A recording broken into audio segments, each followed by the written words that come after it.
We're live.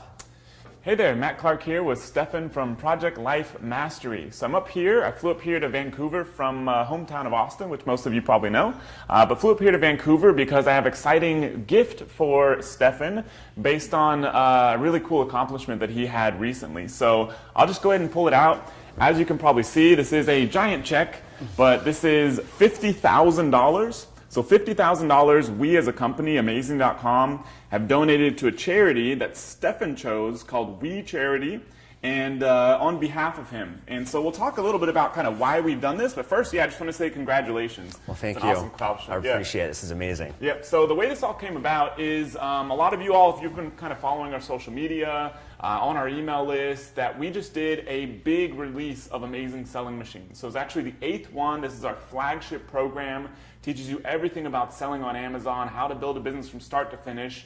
And the way we get the word out about this amazing program that's had so many success stories is people like Stefan, that have amazing communities of people that are interested in changing their lives.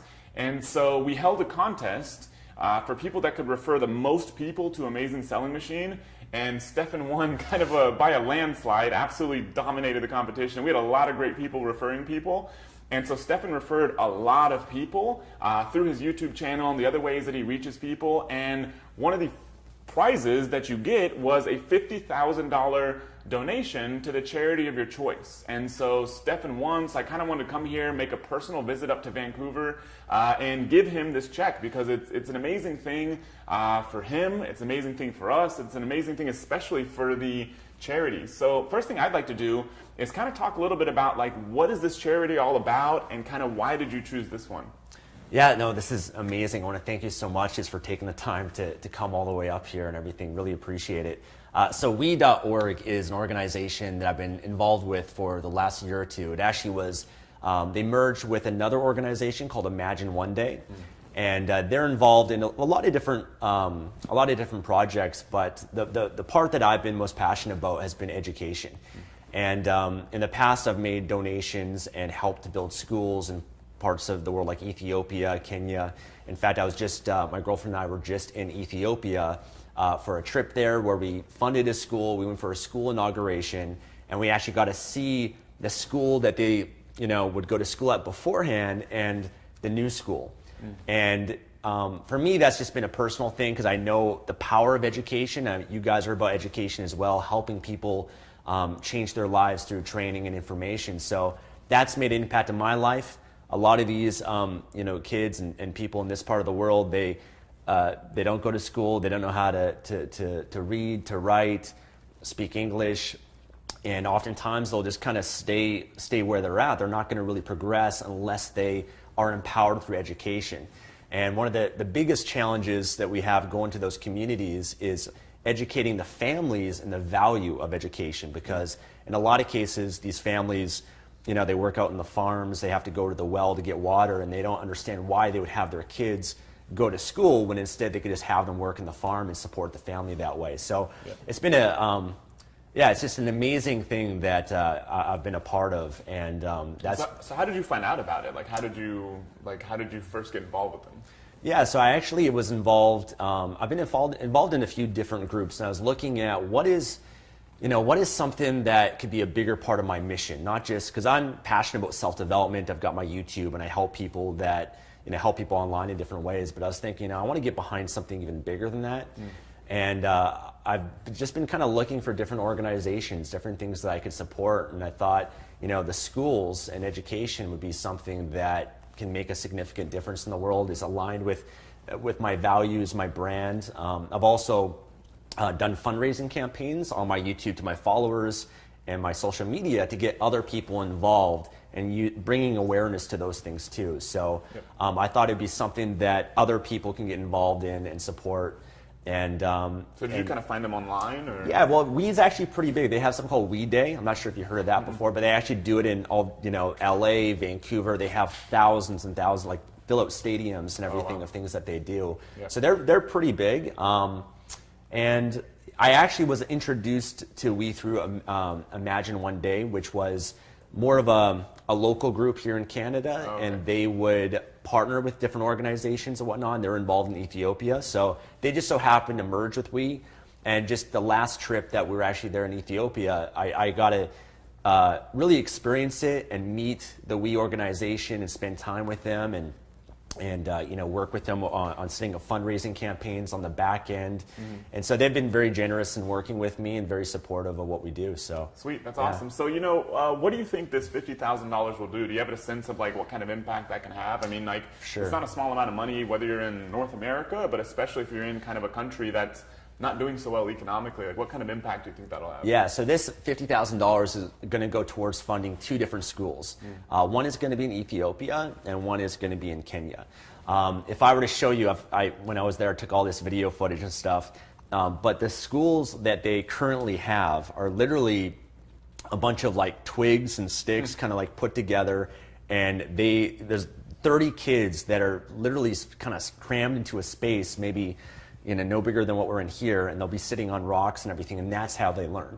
And what this will provide is an actual, classrooms, like an actual building and structure, books, a library. The cool thing I love also is, when we went there, all the kids have a vision for their life and goals. So we're going to talk about goal setting, but I really love that, and they believe that by making sure that all the kids have goals, they can achieve anything they want. And they really install that belief system into the kids as well, which I think is very important, because oftentimes they don't believe that their life can be greater than what it is. And through education and then helping set goals and help them dream of different possibilities, they believe they can be doctors, they can be leaders of the world, they can be engineers, they can be whatever they want to be. So that's what I'm excited about with it. But it's going to provide the classrooms, the books, the libraries, everything for them. Sweet. Yeah, it's awesome. Yeah, I mean, I know everyone here, me, Jason, Mike, Rich, everyone at Amazing.com, like, we're super excited that we're able to have this sort of impact. So thank you, and hopefully this does a lot of good, and we hear about it later. Sure. So what I'd like to do is, up here in Vancouver, by the way, we're live, so we're getting a lot of people commenting. So we've got Annette, we've got Vishwajit, Jinto, Carolyn, Javier. So thanks everyone for joining us. So what we're going to talk about is, Stefan does a lot on social media, does a lot with content marketing. So I figured while I was here in Vancouver, kind of delivering this donation check, which if you're joining us late, you can replay this video and kind of watch the thing from the beginning to hear all about it. But what I wanted to do is, because this is kind of your bread and butter, is talk a little bit about like how this applies to Amazon, because you know a lot about Amazon. You've built an Amazon business. You've been involved in coaching people and helping people. And so like I kind of have a theory myself about ways that people can do extremely well, and it's kind of more than a theory. Like we have people that have really validated this, but a way that you can use certain aspects of social media right now to absolutely crush it on Amazon and not have to spend a dime on ads. Yeah. 0 ad cost. And so I know a lot of people watching here, they either sell on Amazon or they want to sell on Amazon. And the typical kind of model, which is great, this is what we teach, so it's not like this is not the bad way to do it, but is you basically get your products live on Amazon, you get some reviews, you get your listing optimized, and usually kind of like your first plan of attack in terms of getting traffic, once you kind of get those fundamentals in place, is turning on ads. And ads are great. Ads with Amazon, you can dial them in so that they're profitable, but you're still spending money. Yeah. And so you have to manage it so it doesn't get out of control. And at some point, there's only so much you can spend profitably, because there's only so much traffic, there's so many competitors. But the way that you have kind of like looked at social media, I know we were having a conversation yesterday, is that like you're pretty confident that no matter what product you sell on Amazon, you can probably make it work if you're getting your own traffic. And so you're not going out there and competing for keywords on Amazon. You're basically building an audience, using social media, driving that to your own Amazon product. So that person basically, by the time they get to Amazon, it's already kind of endorsed traffic. They're more or less just going there to complete the purchase, which is completely different. And we've been involved with people that have proven this. I know we were talking about somebody yesterday, you all were saying does like $10,000 a month just with basically Instagram posting. So we'd like to have a conversation about this, because I think there's ways to do it on Facebook and other channels, but let's talk a little bit about, so you got the average person out there, let's say they're at the very beginning. Like let's say they just got a product live on Amazon, they've got their 5 to 10 reviews, they've got their listing, it looks good, they've got good photos and all that sort of stuff, and they're like, how do I start getting people to see this thing? So where would you kind of tell that person to start in terms of using social media to really start ramping things up? Yeah, so I think first it's looking at it as bigger than just an Amazon business. Amazon is the platform that we use to launch our product. They've got hundreds of millions of people on there. They have the trust, the credibility. They handle the payments. They handle the fulfillment. They handle a lot for you. Yeah. And one of the main, I think, ways that people sell their product is they look at how they can rank their product on Amazon search, because Amazon's a search engine, as well as running Amazon ads. And that's fantastic. You should definitely do that because people are already on Amazon, and it's going to be one of the easiest ways that you can sell. But the challenge is that everyone else is doing that. All your competitors are also doing that as well.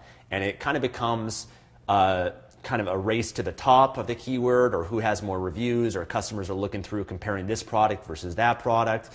And it's just one pillar, and I look at multiple pillars, and I'm a big fan of Jay Abraham. He calls it building a Parthenon, where you have multiple pillars that sustain it. So even if one pillar gets removed, you still have multiple pillars. So I look at what are ways you can market your product outside of Amazon. So social media, there's so many different platforms. Google is the most popular website on the internet, according to Alexa. Second is YouTube and Facebook. Yahoo's up there, Instagram. So I think people are crazy not to use those. If those are the most popular websites, just like how Amazon's so popular, there's so many people there, why not use those other pieces too? So the way that I look at the internet is it's just made up of content. Video, images, text, audio. And people are constantly consuming content. Right now we're creating content. You scroll through your Facebook feed, content, video, article, text, images. So becoming a content creator, I think, is one of the most important, most valuable skills. And the way that I approach it with an Amazon product is looking at, you can create content related to your product. Okay, so it could be content, let's say you sell a yoga mat. It could be videos or articles or images centered around your product. Okay, you could put that up on social media. You could do YouTube videos about that. You could write articles about it. But I also take a step back even further, looking at the overall niche or market that you're in. So if you're selling, if you're selling a spatula, you're not really just in the spatula niche. You might be in the kitchenware or the cooking niche. And when you take a broader perspective of your market, it gives you a lot more options to be able to create content with. And I think you just got to really know the niche in the market that you're in, what people want, what their biggest problems are, the biggest challenges are, what type of content they're already consuming. And then you decide and you identify which platform is my market or demographic really on. If it's Pinterest, great. How can we create content for Pinterest that adds value, that's relevant to the niche market? We can attract followers, traffic from that we can then funnel into our product on Amazon. If it's on YouTube, great. How can we create valuable YouTube videos that add value to this niche? It's relevant. You can do videos around it, attract people, and of course YouTube's a search engine, so you can rank your videos. You can build that trust, that relationship through content that is really going to help convert your product that much more. And you're building a brand. So that's kind of the approach that I take with my business and the people that I try to coach and help, is how you can build a brand, a relationship with people, build that trust, because when you have that, and people are consuming your content, you're adding more value than anyone else, then you're linking them direct to your Amazon product. They're not going to be comparing and scrolling through, comparing this product to any other one out there. Right. They're already kind of pre-sold. So they're already a warm or a hot lead versus a cold lead. And so that's, I think, one of the biggest things that content marketing allows you to do. Yeah, so a couple questions. So one is that I think people always, kind of struggle with is they're like, I started an internet business because I want to be able to run this thing from a beach in Thailand. I don't want to have, a video studio and all this kind of stuff. So first question is and in my personal opinion, if you're willing to put your kind of name and face out there and do videos, you don't have to be an actor. Look at all the people that are on YouTube creating videos, just regular people, just turning on a camera. I mean, look at how popular reality TV is these days. It's not because these are people that, went to world's greatest acting schools. It's just regular people, and that's what people like watching. I think I heard from a friend of mine that's got a young daughter. He was saying one of the most popular, you'll probably know this better than I do, but he says one of the most popular YouTube channels is a channel with kids playing with toys. Because I guess the little kids watching kids playing with toys, the weirdest thing, not sort of fancy Pixar movies, but literally other kids playing with toys. And so what I'm saying is that if you're willing to do videos yourself, my opinion, that's absolutely what you want to do. demo your product, that kind of thing. But what if somebody, for whatever reason, just doesn't want to do that? Like they don't want to put their face behind the camera, they don't want to have to do videos, but they still want to be able to leverage videos on YouTube, on Facebook, maybe even live video if possible. Like how would you think they kind of like cross that hurdle? Yeah, I mean, you don't have to necessarily be the person that's putting yourself out there. I understand a lot of people, they just want to be more behind the scenes. Even though, yeah, it is an advantage if you are willing to be the face of your product, you can build that, share your story, build that trust, that relationship. That can give you incredible advantage, but you don't need to. You can find influencers. The great thing is there's huge, people on YouTube or Instagram or Facebook that have the following. They're the face. They're putting themselves out there. They have the audience. They have the trust. And you can then approach those people and you could either offer to give your product for free or you can pay them and they'll promote your product for you. So similar to what Nike does. Nike has the apparel. What they do is they find celebrities, LeBron James, Kobe Bryant, different celebrities that are influencers, right? They're creating content. They have their own brand and they sponsor them or they partner with them. So it's a very common thing that a lot of the bigger brands will do is they're trying to find people that already have the following. They'll pay them, they'll work with them. So that's another option too.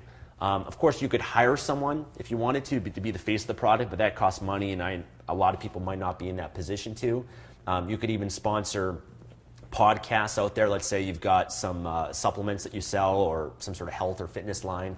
You can find the podcasters or the influencers out there and sponsor them, work with them. You can just pay them for a one-off promotion. So they can create the content for you. The other option too, with social media, and even with things like article writing, blogging, because Google is still the number one website, number one search engine, is you could hire writers to write content for you. And if you learn some SEO, search engine optimization, you can rank those articles and pieces of content, and you can find writers fairly inexpensive to do some of that stuff for you too. So there's a lot of different options, a lot of different ways of going about it. It's hard to tackle it all at once. Sure. I often recommend for people to identify the platforms that your audience is going to be and really focus on going deep with that, mastering that, create a process for it, and then you can expand to other platforms too. Yeah, so one of the things is that, like that I've always been kind of confused about with this is like, say for you all's answer when I was talking to you yesterday was very interesting, is that say somebody's got a product out there, like you mentioned a yoga mat, we could talk about any product just for the sake of an example, and they're like, okay, cool, I understand creating content is great, I understand, let's just pick YouTube, can be a good channel. Like how would they decide like what content to create? Do they create like literally demoing their product? Are they just like, here's 3 yoga exercises or something like that? Like how do you think they decide like what is the best content to possibly create? Yeah, so it's similar to launching a product, knowing the best product to launch on Amazon is based on the research. And Amazon's a search engine, but also YouTube, Google, and you need to identify what people are already searching for. So what are the specific keywords, the phrases that people are going ahead and typing in Google or typing in YouTube, typing in Amazon. So what I first kind of take a step back, I make a list of all the keywords, all the things that people are looking for, and even broader than that, what are the problems in this niche? What are the challenges that my product helps solve and the benefits that it provides? And then just by doing that, I get a lot of ideas on different types of content that I can create. For finding keywords in YouTube, sometimes it's just as simple as just typing in a phrase like yoga and then space, and then whatever is auto-populated by YouTube, those are popular keywords that people search for. So Amazon's the same process because Amazon doesn't really give you the exact, not like a Google keyword tool or anything, all the exact data. So you can just kind of look and see what gets auto-populated. You could also go to something like Google keyword research tools and identify the keywords that way too. And then the other favorite way that I do it is I look at other videos that are in my niche or content that are getting a lot of views, a lot of engagement. And the great thing is online, everything's transparent. I can go to YouTube, I can see how many views that video is getting. I can look at how many comments. I can read the comments and see what people are saying or suggesting or the different dialogues and conversations around that. And then if it's got a lot of engagement, then that's a good topic that a lot of people are interested in, that I'm gonna then go and create content on it as well. So it's just doing the research on it. And like I said, you could do content around your product. So reviewing the product, a demo of your product, What also is popular is comparisons of products. So you can compare, your product versus the other product out in the market, and educate your niche and market on that. Showing how to use the yoga mat, of course, but then taking a step back. Okay, the yoga niche, I could do yoga poses, I could do yoga tips, even go maybe into meditation and things of that nature, so that you attract people from that still have an interest in that niche, and then you can funnel and promote your product to them. And I think, to take an even another step too, I also recommend that you use your content to build a list, which is the advantage of this as well, because one of the downsides of Amazon, they don't give you the customer email address. The benefit of doing this is you can build an email list, and with that email list, build that long-term relationship. You can promote, multiple products you might have on Amazon. You can promote to your own store if you have a store outside of Amazon.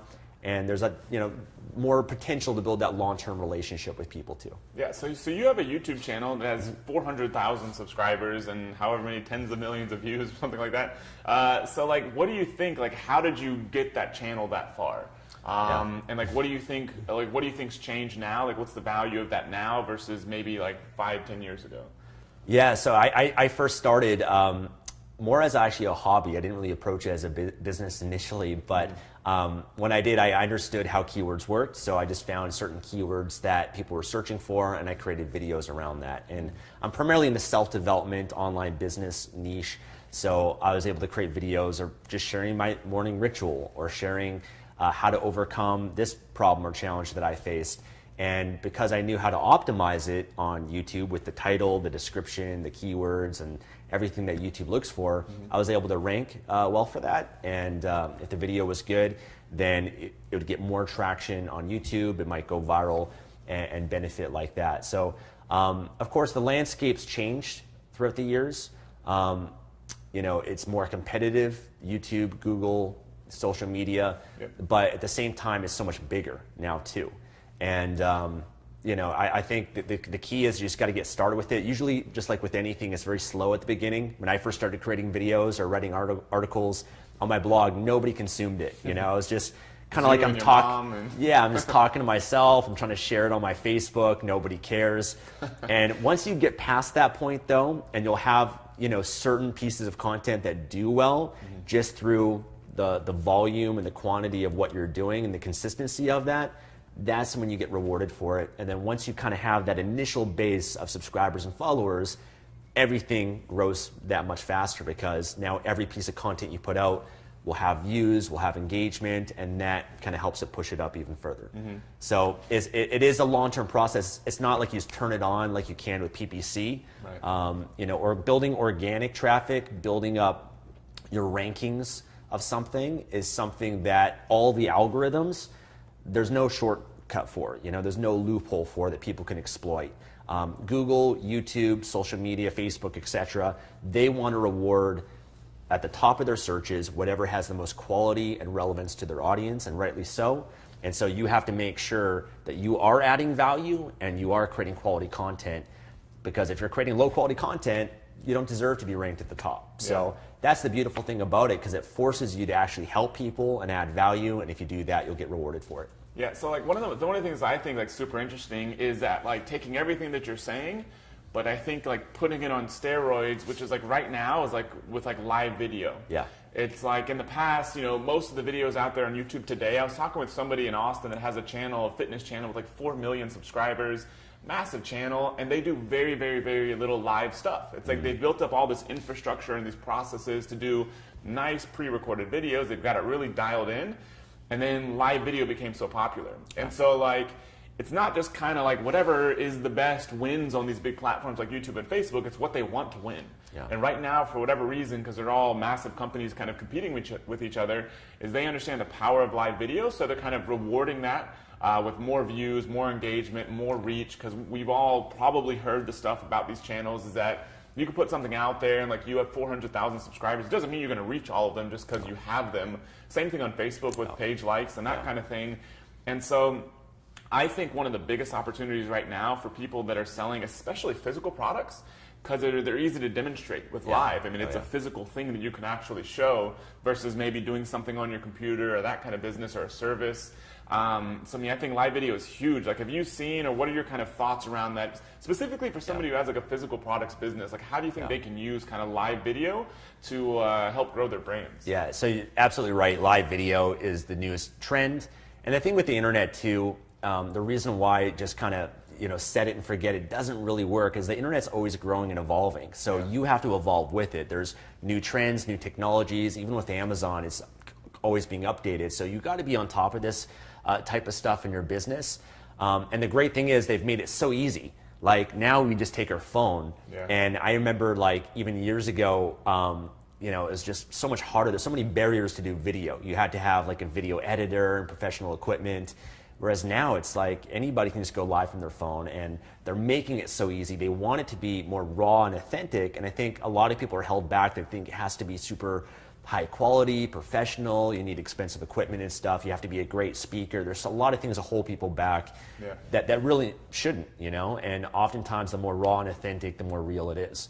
So I think live is great, just to constantly put yourself out there and just share with your audience about your product, about the niche that you're in, adding value. One thing that's great about live is you have that back and forth interaction that you won't normally have just with a pre-recorded video. So you want to leverage that. You want to utilize it. So when you go live, people are going to join in, and you want to engage with them. And when you actually engage with people, they're like, they feel more involved. They feel more of a connection to you.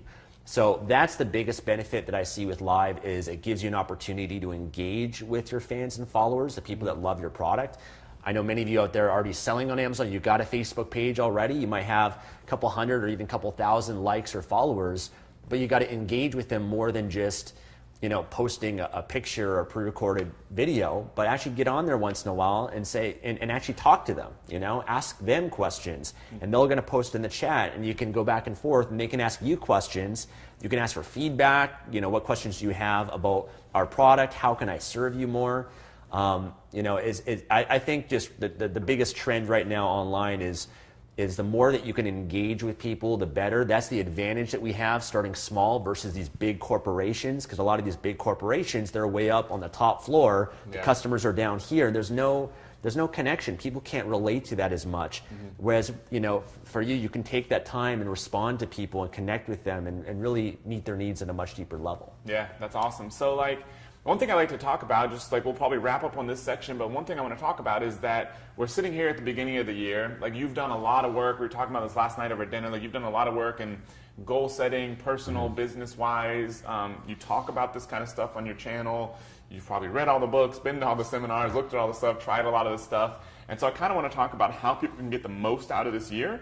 But just to kind of wrap up on the traffic piece, like, say somebody, they've got their brand up and running. They're like, okay, cool. Like, I want to get this kind of free traffic coming from social media. Like, what do you think their like initial game plan would be to get the maximum value possible in like the shortest amount of time? Yeah, so I would say first, the more time that you can spend just kind of knowing what type of pieces of content that are getting the most engagement, what people are looking for, and what your market wants, the more time you can just really get clear on that, you can formulate a strategy around that. And then once you're clear on that, then I like to create a lot of my content in bulk. So instead of just kind of doing it every day or every few hours, I might spend a day out of the week. I might record a bunch of videos based on keywords. I might write a bunch of articles. I might create a bunch of images for my Facebook, for my Instagram. And then the great thing with technology is you can actually schedule that out. So there's tools like Hootsuite and Meet Edgar and these different types of buffer and stuff where you can schedule out your content. And so that's what I recommend that people do, just to kind of start right away with it. And I think it is a process of you put it out there, you see what kind of engagement that it gets, and then you go back, you look at, okay, what's working, you do more of that, whatever's not working, you get rid of. And so it's a constant just trying to make things better and better and adding value with it. But I would say, just create a bunch of content and drip it out over a period of time. And you can, like I said, you can find people that can help you with that too, to create that content. Okay, cool. I know one of the things that I did recently when we were looking at doing more stuff on, pointing at the check, it has nothing to do with what I'm talking about. We were looking at doing more stuff on YouTube. is that I was like, I feel like there's like a formula to this whole thing. Yeah. And so what I did anyways, which I thought was kind of cool and got some value out of it, is I looked at like 10 of the top channels in the market. So I looked at 10 of the top channels. Then like on YouTube, you can look at their videos that have been released by time. So I looked at the past year, and of those videos for each channel that were released in the past year, I just did this in a spreadsheet, like which one had the most views, like a disproportionate amount of views. Mm-hmm. It's like, sure, the ones that have been around for 11 months or something like that should have a little more views than the ones that have just recently, but on every single one of those channels, like there was at least one that was kind of like disproportionate in how many views that it had. Like maybe these are big channels, so maybe they had like 50,000 views, 100,000 views, 400,000 views, but then one of them would have like 2 million views. Yeah. Just a complete anomaly. Yeah. And so like I took those videos, so basically one from each channel, 10 videos, and just kind of watched them all. I looked in like, what are they doing? How long are the videos? I used one of yours as an example. So I looked like, how long are the videos? Like what's in the video? Yeah. What are they talking about? Like what's the title, the description? And I found, there is kind of like a formula for these things, and it's gonna vary completely based on the market. Mm-hmm. And so I would look at that for your market, and you can do some pretty free research like that, and I think you can get a ton of value out of it. Yeah. So I imagine you could probably do that same thing for really any channel, whether it's Instagram. I guess I don't know that much about Snapchat, but I guess everything disappears on there, so maybe I'll be able to do it there. But everywhere else, it should be pretty relevant. Yeah, no, for sure. Yeah, with YouTube, I mean, there's certain things that I follow that we have a system for in our business, from just making sure the keywords in the title, 3 times in the description, the tags. Different, even with tags, you can put in different variations. If there's, let's say that we're talking about goal setting, and I know I can just search for goal setting, and I can see the top channels out there, and I can put their channel name or things like that in my tag, so that when someone's watching their video, my video has a chance of being relevant and showing up next to it. Oh, okay. So there's things like that you can do with it. But the biggest thing that YouTube looks at, but I also believe with Google and social media, but they want to determine, they have algorithms to help determine what is this quality, right? And the biggest thing that YouTube looks at is watch time. So how long that someone watches the video, and of course likes and comments and subscribers. Those things matter too. Mm-hmm. External links and embeds and whatnot, but the watch time is the most important thing. Okay. So the great thing is it can have a viral effect if you really crack down the system for it.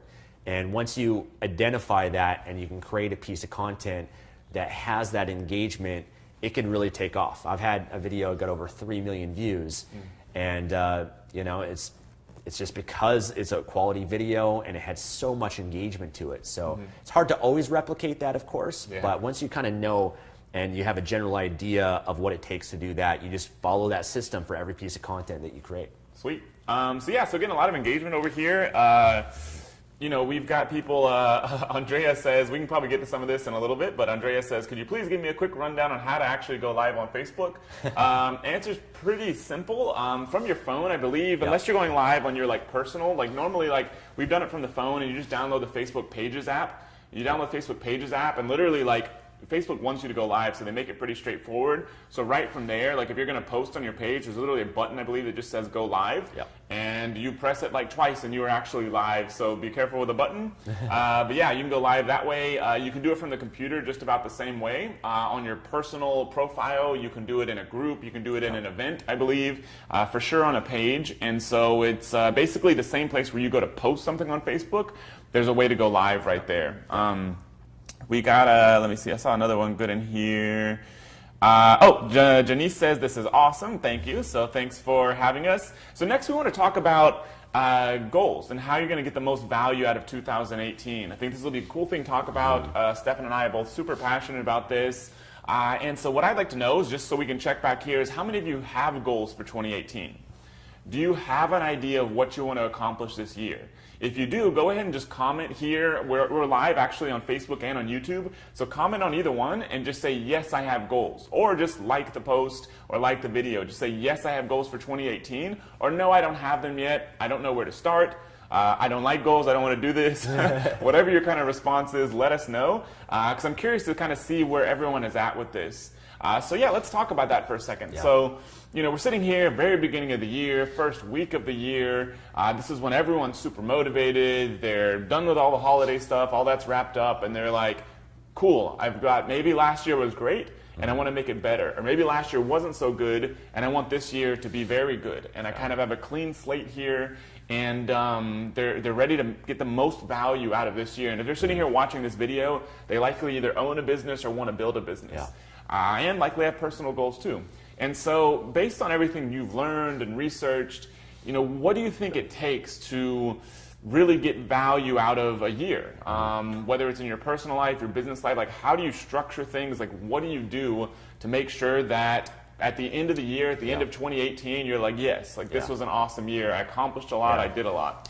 Yeah, well, I think the first thing that I do, one of my favorite things is before I even plan for the year ahead, I like to reflect and debrief the previous year.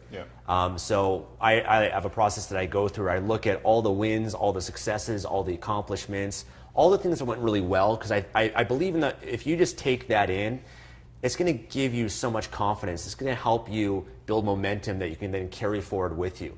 I also even look at the challenges. What were the challenges, the stresses, the struggles, the failures? And what did I learn from that? Because if you're not learning from your past mistakes or past failures, then you're going to carry that with you into the future year. So I like to debrief things, get really clear on that, soak as much value and extract that from my previous year. And then when it comes to planning ahead for the year, the quarter, the month, I first like to get clear on what my vision is. Because I really believe your 1 year goals or quarterly goals are just kind of stepping stones to the ultimate vision that you have for your life. And you got to know what that is. Because your goal should bring you one step closer towards where you want to be 10 years, 20 years from now. So I've been into having vision boards, and I've written out my vision for my life and what I want my lifestyle to be. And I break it down into each area of my life. So I'll break down my health, I'll break down for my business, my finances, my relationship, my spiritual life, contribution. And then once I'm very clear on that, I do a brainstorming process where I just brainstorm all the different goals that I could set for each area of my life.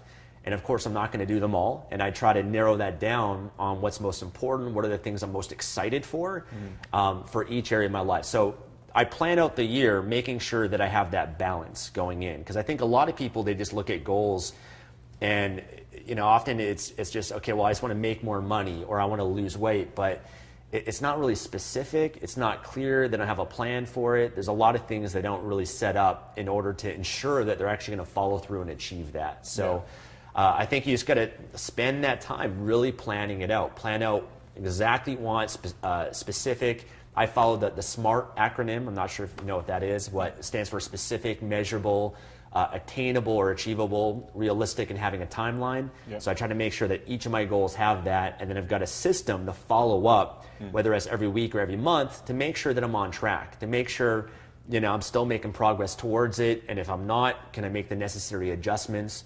Because I think that setting goals is the easy part. Anyone can do that, but 98% of people that set their New Year's resolutions don't follow through on it. So, I want to be in the 2%. The 2% of people actually make sure that they follow through and they have a system to regularly check in. So, like, how do you think like somebody sets goals? A lot of people probably heard about the idea of SMART. You can look it up. There's an 82 million blog post about it. Like, so many people set the goals. Like, what do you think they need to do to make sure that at the end of the year they actually happen? Like, what does it take to go from super motivated in January to December? Yes, I absolutely crushed it. Like, I got these goals done. Like, what do you think that takes, or like, what are some like tricks or strategies there? So I think one of the biggest things is accountability. Oftentimes when we set our goals, we say, hey, I'm going to achieve this or I'm going to do this, but because we're only accountable to ourselves, we can easily back out, and there's no consequence. No one else is going to know about it. One of the things that I've done with Project Life Mastery over the last 6 years now is I publicly share my goals. So every year I publicly shared it, and it's uncomfortable for me to do that, right? Because it creates a lot of pressure. But pressure creates diamonds. When you publicly declare something, there's more of a consequence where if I don't follow through, then I'm going to lose respect, credibility. I'm not going to feel good about myself. So that's one form of accountability that I've leveraged. But I also believe in having accountability. It could be a mastermind group or an accountability buddy or a coach or a mentor, someone that can help you stay on track, just like professional athletes or high achievers. They have a coach or they have that form of accountability. And the way I look at it, most people, they have that accountability back when we went to school, like when you're in university or high school. there's a project that's due, and you might not want to do it, but you still get it done because the consequence of not doing it by that deadline is you're going to fail or you're going to get a bad grade. So if you can create that accountability in your life, either by having that accountability group or someone that can help to make sure that you're on track. It could be a personal trainer, a coach. That's been the most powerful way to make sure that I do follow through. Cool. Like one thing that I've been a huge fan of recently is something that it was invented by some researcher, I guess. It's called WOOP. I don't know if you would have heard of it, but yeah, so basically stands for Wish Outcome Obstacle Plan. And so what people have found out is a lot of times you're like, sweet, yeah, I'm going to lose weight or I'm going to build this business and like no problem. And maybe even worse, kind of, or better, depending on how you look at it, you've tried this before. So you have some information about probably why it didn't work out before and why you're back here setting the same goal again. And so like the idea behind this is like you start off with your wish. Like what is it? No restrictions, no reality, whatever. What is the sort of, what is it that I want here? Like I want to lose 100 pounds by the end of the year. I want to build a business that does $1 million. Ideally, it's somewhat realistic, and that's where this is kind of a check on that. Because what happens next is then you talk about the outcome. So the outcome is more or less kind of the smart thing you're talking about. Get very specific. What exactly are you trying to accomplish here so that it's concrete, and then you think about an obstacle or maybe multiple obstacles. Like, what is the biggest thing that would prevent this from happening? Maybe it's that all your friends are overweight, or all your friends are broke, or you get scared as soon as something gets difficult or something, especially in business. And so then you think about those obstacles, and then you think about the plan side. So the plan is basically, what are you going to do if that happens? And so I've heard a lot of people talk about this kind of like developing these kind of if-then statements for your life. And so it's kind of like, if a friend invites me to go eat at a fast food restaurant, I will say no, or I will make a suggestion of somewhere else, or I'll invite them over to my house to eat something healthy or something like that. And you can think of the same kind of things for business. And so like this sort of prepares you for the inevitabilities that are going to happen that are going to trip you up. So I think it's pretty powerful, and a lot of times, it's kind of some stuff that comes from like stoicism too, which is like thinking about like the bad stuff that could happen, and not to like make yourself all negative and down, but so you can develop a plan. So like, what happens if this does happen? Like I've heard people talk about special forces and this and that. Like they spend days doing this. Like what is everything that could possibly go wrong with this? And what are we going to do about it? And so I think that could be super powerful for people too. Yeah, so you're anticipating, right? If you anticipate the potential problems or challenges, I think that's key. Another thing that I do is I also have like a reward structure set up. So I'll say to myself, well, if I achieve this goal, I'm going to hustle, I'm going to grind to achieve it, but I'll have a reward afterwards. And sometimes that reward motivates me more than just the reward of actually completing that goal. So if it's creating a new product that I'm going to launch, I know it's going to require a lot for me to be able to do that, but by the end of it, I'm going to say, I'm going to take a week off. I'm going to go on a vacation, that break, and that's going to be my reward for achieving it. Or if you want to lose 30 pounds, maybe reward yourself by saying, hey, I'm going to go on a $1,000 shopping spree. Something like that, because we are motivated by pain and pleasure. So if you can have that pleasure and even a consequence for not doing it, I believe those are things that can help make sure that you follow through too. Yeah, cool. So like, got a lot of people posting over here. A lot of people saying, yes, I have goals. Rajan says, yes, I have goals. Carol and Michelle, yes, I have goals, says fine-tuning them all the time. Andrea Donar, yes, I have goals. Need to fine-tune, however. So here's some. So Aiden says, yes, I have goals. I want to make monthly sales of $10,000 to $50,000 at least. So that's pretty sweet. So cool. Looks like a lot of people are kind of on the same track here. So hopefully you either have them, and maybe based on this video, you get some tips to kind of refresh them, make the plan a little easier to kind of follow through. Or if you don't have them yet, go ahead and set them, because at the end of the day, you kind of need to know where you're headed. So like, something that I find really interesting, I'm interested to hear what you have to say, is like the idea of like balance versus like focusing like crazy. Because I was literally on the walk over here from the hotel, I was like listening to an audiobook that was talking about Albert Einstein. So like Albert Einstein, very successful. He achieved a lot. He's one of the most memorable people in all of history. But they were saying that like in his life, his family life was horrible. He at one point, I think, I heard it this first time I ever heard this, tried to give a contract to his wife that basically said, you can't touch me, you don't have to do anything, don't ask me any questions. And then they ended up, just because like he needed to kind of get rid of all that stuff in his life, or he felt that he needed to, so that he could focus on his work. did the same thing with his kids, did not have a good relationship there. So we see this like super high achiever, but all kinds of stuff that depending on your values, like you may not be happy with. And they gave another example of a baseball player I don't follow very much, but Ted Williams, one of the most successful baseball players ever, just completely fanatical about swinging, practice like crazy. Also, horrible family life, incredibly unsocial, just because he put everything into that one area. So, like, how do you sort of make sense of all this? Like, is it better to be balanced, or is it better to focus like crazy in one area? Like, how do you think about that? Yeah, well, I think it really depends what someone wants for their life. You got to get very clear on what you want. What is your vision? What does that really look like? I know a lot of people, they want to build an online business so that it can create more freedom, so that they can spend more time with their family, their friends, and that's a high value that they have, or to travel, or whatever that might be. So for me, I've always valued having that balance. I knew that just spending all my time, my energy, my business, and making money, that wasn't really going to fulfill me. That wasn't really going to make me happy. And I've always believed there's areas of life that are much more important, that actually give you that deeper sense of joy and fulfillment. For me, that's my health, my emotions, my relationship, my spirituality, my family, my friends. So I think at times you do have to go out of balance. I don't think really fully being in balance really exists. It's kind of like a teeter-totter. It's only going to be balanced for so long before someone, it kind of goes a certain direction. So at times I believe that you have to make sacrifices. You're going to have to get off balance. You might have to say no to hanging out with your friends or family, and really focus in to build your business. But at a certain point, you got to get clear on the lifestyle that you want to have, and bring everything back into a certain level of balance. There's times for me when I might focus on a project where I've fully immersed myself with no other distractions. I might go and travel, spend a week somewhere. I can get so much done in that 1 week that might normally take me a month or 2 months to do, but I'm getting out of balance in other areas, but I always try to return to the balance as well. And then the other piece too, I believe in balance because I think that every area of your life influences one another. I think that by taking care of your health, your energy, your body, working out, it's going to help your business. It's going to help you have more energy, be more productive. You're going to live a lot longer by really spending your time. I'm big into doing morning rituals and spending time, reading and meditating and doing things for your emotions. I think the more time you spend doing that, it's going to help your business and help you make more money too.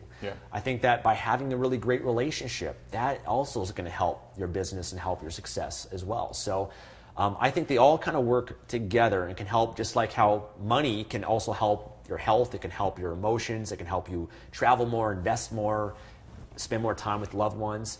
So, I think it depends on what someone really wants. But for me personally, the balance has been a really important piece, and not trying to be perfect with it. You're going to get off balance, off track at different times. But as long as you return to that, and that's why I like to, say have goals in each area of your life, so that you're progressing towards better health, better vitality, a better body, better relationship, maybe contribution.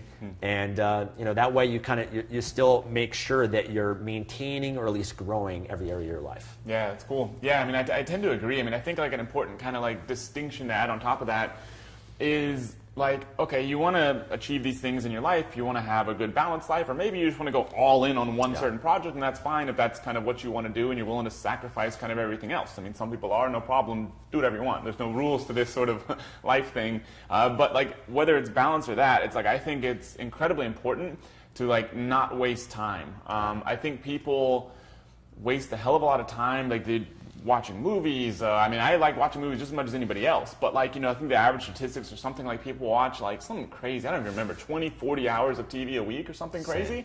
A couple hours here and there, sure, no problem. We got to relax. You got to kick back. Maybe it's a family thing for you. Perfect. Go for it and do it. But it's where people get into wasting time, which is I think where they miss out on a lot of things in life. Like you could sit there and say, I'm going to grow my business. But if you're doing things like just sitting there and like clicking refresh on your email to see if anybody emails you 72 times a day and you're never able to focus and get anything done, like that doesn't help at all. It doesn't mean you're balanced. It doesn't mean you're focused. It just means you're wasting time. And I think the same thing with relationships. So if relationships are a value for you, which it sounds like it is for me as well, you can sit there with your significant other or your kids and you can watch TV for 5 hours and not have the same value from 10 minutes of sitting there and having like a meaningful conversation with them. So you're not necessarily adding more hours to the day or anything like that. You're just getting more value out of the time that you're actually spending rather than just kind of like mindlessly going through the motions, which I think is going to be huge because, I mean, in this year, you've got something like 8,000 something hours. And so how you spend those hours is basically going to be affect directly how well you feel at the end of the year, basically what you got out of it. So I think that's super important. Yeah, and I think a lot of people, because they don't have a plan, they're reactive. Yeah. They're reactive to everything that comes up. You know, they reactively just go on Facebook, and Facebook can be like a black hole that just sucks your time. You're there for 5 minutes, and then before you know it, 3 hours have gone by. And you're Why like, the hell where did I get on Facebook to begin with? And same thing with TV, because they're all designed to hook you, right? They're designed to like pull you in and take your time from you. All these different demands. So I think it comes down to having that, being proactive and having a plan. You know, for me, I plan out my day, I plan out my week, I plan out my year. I have a purpose for my day. If you don't have the plan, then you're gonna fit into someone else's plan. You know, and if you don't run the day is gonna run you. So I like to, okay, well, when am I gonna go to the gym today? When am I gonna work on my business? When am I gonna schedule that time for my relationship or my friends and family? And by being proactive and strategic about it, I can make sure that I'm there 100%. It's more quality time. It's not necessarily about how much time, but you know, if you're proactive with it, you can, you know, if you go to the gym and you don't know what you're doing, you don't have a plan for it, you're not going to get as much from it versus if you actually have a plan and a purpose for that, you're going to get so much more out of that workout. And I think the same is true for your business, especially your relationship, and any other area of your life. So the more time that you spend just really planning and getting clear and having a purpose and outcome for what you're doing, I think you'll get so much more from it. Yeah, that's awesome. Yeah, I mean, for almost anything that I do now, like the first way I've kind of like trained myself to think, I just had to do it kind of mechanically at first, but I've trained myself to basically think like, okay, what is the outcome for this? What is the outcome for this video? Like, what is the outcome for coming to Vancouver? What's the outcome for, you know, this workout or this phone call or whatever I'm doing in business or personal life? And I think that's super important because otherwise you're just kind of like showing up and like, well, that didn't really go how I want, but like, did I ever clarify what I actually wanted out of the thing? Probably not. So yeah, sweet. So yeah, this has been really good. We'll probably kind of wrap things up here. Still lots of people on here, just kept kind of growing. So thanks everyone for joining us here. This will be live here on Facebook and YouTube. So you're more than happy to rewatch this. You know, do whatever you can to make this year the best you possibly can. I mean, go ahead, follow Stefan on YouTube, on Facebook, Project Life Mastery. Follow us, Facebook and YouTube as well. We're going to be releasing a lot of great stuff. Starting next week, we're actually releasing another 100 red-hot Amazon product opportunities. So you really have no excuse not to build this kind of business or grow a business you already have. So like us on Facebook, you'll see us there. Check out Stefan on YouTube and Facebook as well. And thanks for watching, and let's make this an awesome year together. So happy 2018, and we'll talk soon. Thank you.